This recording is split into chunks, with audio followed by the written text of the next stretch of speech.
और खबर है भारत चीन सीमा से जुड़ी हुई। इस विवाद को लेकर बड़ी खबर निकलकर सामने आई है, जहां रक्षा मंत्री राजनाथ सिंह के प्रस्ताव पर चीन की प्रतिक्रिया सामने आई है। चीन ने सीमा विवाद सुलझाने पर सहमति जताई है और डिलिमिटेशन पर बातचीत के लिए चीन तैयार है। सीमा पर शांति के लिए बातचीत, चीन ने कहा। भारत चीन विवाद सुलझाने में समय लगेगा, चीन ने कहा है।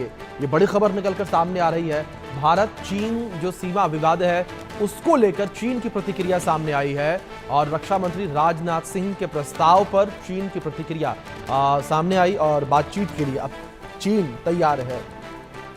ये बड़ी खबर है जो इस बीच निकलकर सामने आ रही है। दोनों देशों की सेनाएं आमने सामने जिस तरीके से लंबे समय से हैं, इसको लेकर अब चीन जो है वो विवाद सुलझाने के लिए तैयार कह रहा है।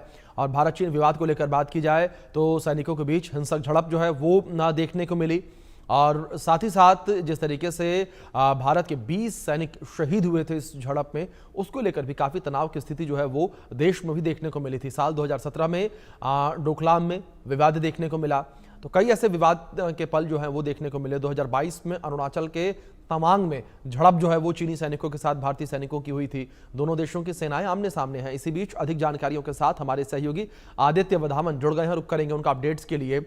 आदित्य, जिस तरीके से इस बीच चीन को हम देख रहे हैं, चीन अब बातचीत के लिए तैयार है, बातचीत की टेबल पर वो आना चाहता है। इससे पहले भी जब कई बैठकें हुई थी, कई बातचीत हुई थी, उस वक्त भी चीन ने कहा था कि हम सीमा विवाद को सुलझाएंगे, लेकिन उसके बावजूद चीन की चालाकियां देखने को मिली, चीन की चाल देखने को मिली। क्या इसे भी चीन की चाल समझा जाए या ये माना जाए कि भारत के आगे कहीं ना कहीं चीन झुकता नजर आ रहा है, चीन ये सोचता नजर आ रहा है कि अब बातचीत से ही हल संभव है? जी बिल्कुल अभिषेक, अब चीन के ये चीन में ये बदलाव पिछले कुछ महीनों से ही आया है। हम जी। देखते आ रहे हैं कि चीन लगातार ऐसी स्टेटमेंट्स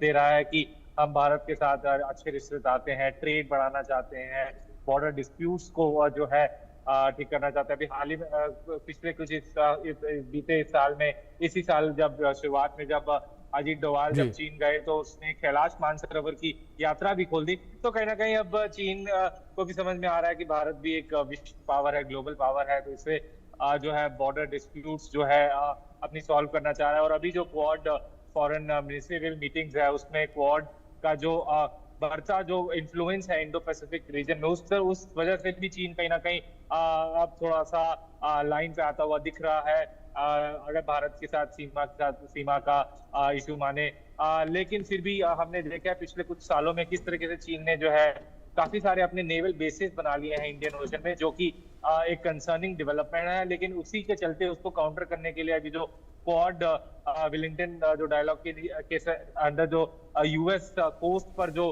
हर दो फीमेल जो नेवी के एम्प्लॉयज हैं इन चारों कंट्री से, जितने भी क्वाड की 4 कंट्रीज क्वाड के मेंबर्स हैं, वो लोग यूएस के इस शिप पे कोस्ट गार्ड पे उस बोट पे बोट जाएंगे।